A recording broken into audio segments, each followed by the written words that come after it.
اللهم طهر قلبي من النفاق وعملي من الرياء ولساني من الكذب وعيني من الخيانة فإنك تعلم خائنة الأعين وما تخفي الصدور.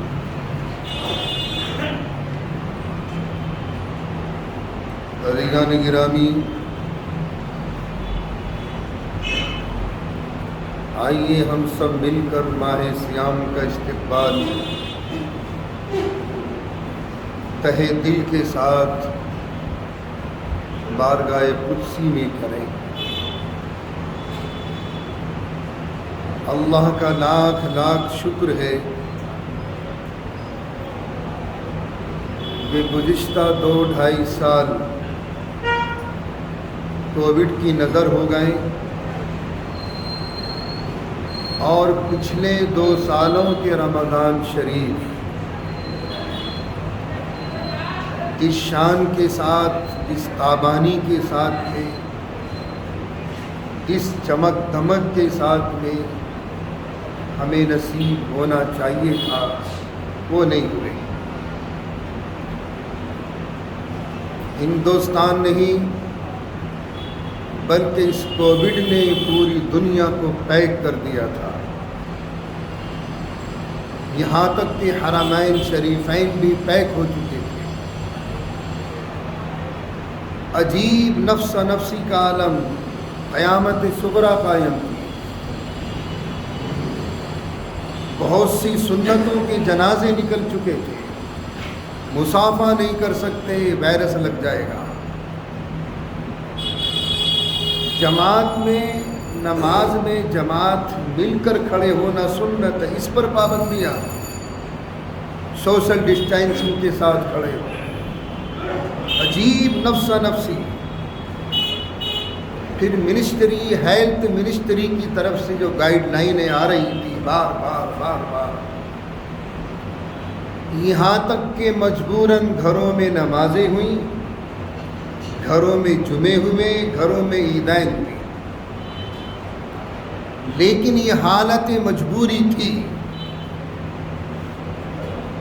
ہمارے فقہا نے عارضی طور سے اجازت دے دی تھی، باتم مجبوری کہ گھروں میں نماز پڑھ لو، لیکن جو عبادتیں اللہ کے گھروں میں، مسجدوں میں ہو جاتی ہیں، یکسوئی کے ساتھ، دل جمی کے ساتھ، ہمتن متوجہ ہو کر، پورے انہماک کے ساتھ میں، وہ عبادتیں گھروں میں نہیں ہو پائیں، نہ انفرادی حیثیت سے، نہ اجتماعی حیثیت سے۔ عبادتیں تو کی ہیں، بہرحال بارگاہ قدسی میں دعا گو ہوں کہ گزشتہ 2 سالوں کی عبادتیں رمضان شریف میں جیسی بھی ہوئیں، یہ ٹوٹے پھوٹے سجدے اللہ اپنی رحمت سے سب کے قبول فرمائے۔ آمین یا رب العالمین۔ اللہ کا شکر ہے، ان سال کا رمضان شریف اور شب برات بھی اسی شان کے ساتھ اللہ نے ہمیں نصیب فرمایا، اور اسی تابانی کے ساتھ میں، اسی چہل پہل کے ساتھ میں عبادتیں ہوئیں، علماء کرام کے بعض و نصیحتیں ہوئیں، دعائیں ہوئیں، نوافل پڑھے گئے، پھر شعبان کا روزہ بھی رکھا گیا، پھر اللہ نے خیر کے ساتھ، اسی تابانی کے ساتھ میں، اسی شادمانی کے ساتھ میں یہ ماہ صیام بھی پورے عالم اسلام کو نصیب فرما دیا۔ اصل میں رمضان شریف میں میرا شیڈول بہت ٹائٹ ہو جاتا ہے، اور رمضان شریف کے جمعے کا جو میرا درس ہے وہ 5-7 منٹ کا ہوتا ہے، چونکہ دن کے مجھے 30 واعظ کرنے ہوتے ہیں پورے مہینے، رات کے 30 واعظ، دن کے 30 واعظ، پھر مسائل، پھر صبح فجر کے بعد کا درس جو مسائل صیام سے تعلق رکھتا ہے، زکوٰۃ کے مسائل سے تعلق رکھتے ہیں، کمپنیوں کی شیئرز سے تعلق رکھتے ہیں، ان تمام گوشوں پر الحمدللہ میں روشنی ڈالنے کی کوشش کرتا ہوں۔ اس لیے رمضان شریف کے جمعہ جو آتا ہے اس میں میرا درس صرف 5-7 منٹ کا ہوا کرے گا، کیونکہ 1.5-2 گھنٹے بیان کر کے آتا ہوں تو مجھ سے پوچھ میرے حلب کی کیا کنڈیشن ہوتی ہے۔ البتہ جن گھروں میں ایئر کنڈیشن لگے ہوئے ہیں، اے سی لگے ہوئے ہیں، اس کمرے میں اگر بیٹھ کر بیان کرنا مل جاتا ہے تو 2 گھنٹے بھی بیان کر دو، لیکن سارے گھروں میں اے سی نہیں ہے۔ بہرحال اللہ جو بھی کہلواتا ہے قبول کر لے، کہنے والے کو بھی اور سننے والوں کو۔ ایک حدیث کی تشریح کرنی ہے، الدعاء مخ العبادہ، دعا عبادت کی جڑ ہے، عبادت کا مغز ہے۔ ساری عبادتیں دعا پر کمپلیٹ ہوتی ہیں، ساری عبادتیں۔ لیکن میں اپنے مسلمان نمازیوں سے اپیل کر رہا ہوں کہ آپ 5-10 منٹ 15 منٹ کے لیے عبادت کے لیے آتے ہیں مسجدوں میں، عبادتیں چاہے وہ نماز کی شکل میں ہو یا دعاؤں کی شکل میں ہو یا ذکر و اذکار کی شکل میں ہو یا تلاوت کی شکل میں ہو، اپنے دل و دماغ کو دنیا کے جھمیلوں سے خالی کر کے آؤ۔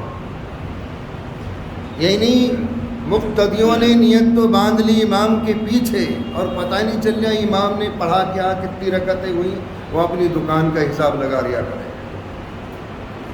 خدا کے واسطے یہ ہمارے پاس 15 منٹ آتے ہیں نماز کے لیے، آپ کے لیے آتے ہو نماز میں، ان 15 منٹ کو دنیا کی جھمیلوں سے خالی کر کے آؤ، اپنے دل و دماغ یکسوئی کے ساتھ عبادت میں منہمک ہو جاؤ۔ پھر اس عبادت کی کیفیت ہی کچھ اور ہوگی، اس کا مزہ ہی کچھ اور ہوگا، اس کی رنگت ہی کچھ اور ہوگی۔ اسی طریقے سے دعا، ہاتھ تو پھیلا رکھیں اپنے بارگاہ قدسی میں، اللہ کے سامنے پھیلا رکھیں، لیکن دل و دماغ حاضر نہیں۔ اللہ بھی فرما دیتا ہے جب میرا بندہ میری طرح متوجہ نہیں تو میں کیوں اس کی طرح متوجہ ہوں، میں کیوں سنوں اس کی۔ دو ٹوک فیصلہ ہے۔ اور اس کا ایک واقعہ میں آپ کو سنا دوں۔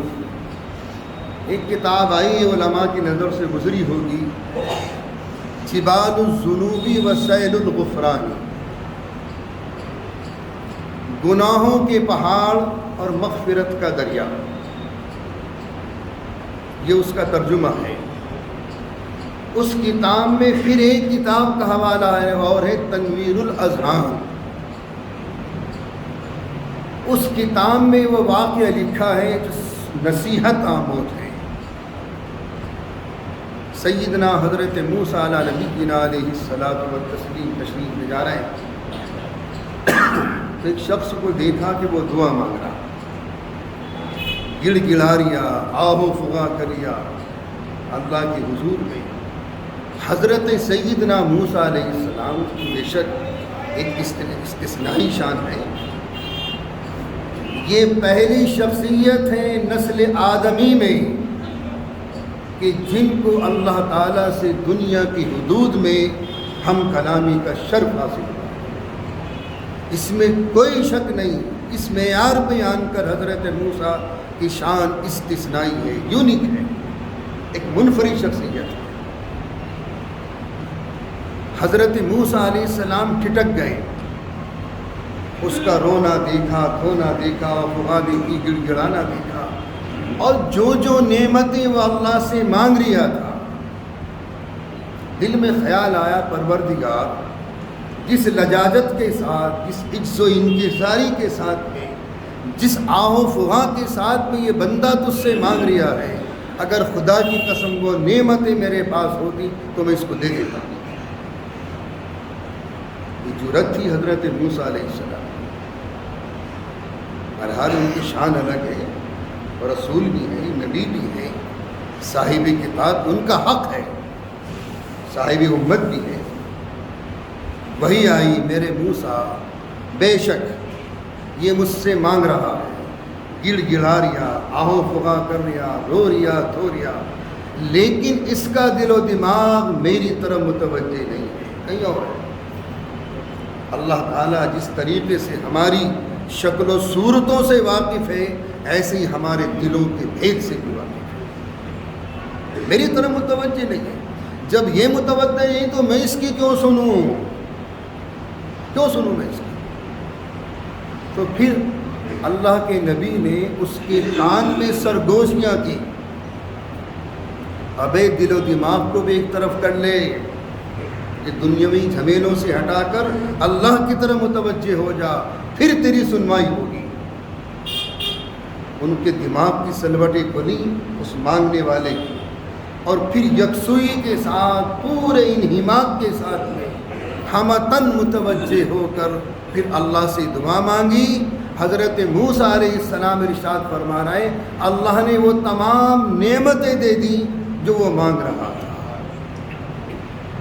تو میرے بزرگوں، ہاتھ تو پھیلا رکھی ہم نے اللہ کے حضور میں، اور دل و دماغ کہیں ہے تو ایسی دعائیں سر سے اونچی نہیں جاتی۔ دل و دماغ کو بھی حاضر رکھو، چونکہ دعا مغز ہے عبادت کا، ساری عبادتیں دعاؤں پر مکمل ہوتی ہیں۔